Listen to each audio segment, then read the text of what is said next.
est donc spécialiste de l'antisémitisme. Alors on le dit, en France, il est parfois lié à ce que l'on a appelé l'importation du conflit israélo-palestinien. Eh bien justement, une association israélienne s'est rendue à Paris, ainsi que dans d'autres pays d'Europe, pour expliquer ce conflit israélo-palestinien et tordre le cou à certaines idées reçues. Reportage à Paris, Maël Benoliel. Nouvelle destination pour l'Institut de Jérusalem pour la justice. Après Stockholm, il y a quelques mois, direction cette fois Paris.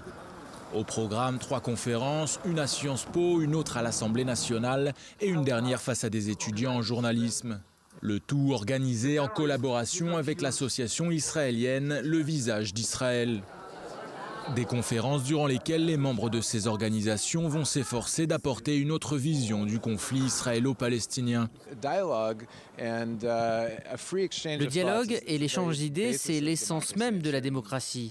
Ce qui est marrant par contre, c'est qu'il y a toujours des personnes qui doutent des propos de Christie, une Palestinienne de Bethléem, que nous avons dans notre panel, et qui lui disent « Non, non, ce que tu dis n'est pas vrai ». Et c'est ce qui se passe la plupart du temps, car ce que pensent les défenseurs de la Palestine n'est pas basé sur ce qui se passe dans la réalité.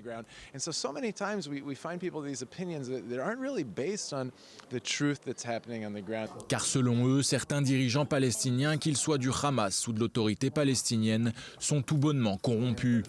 Ils ne respecteraient pas non plus les droits de l'homme.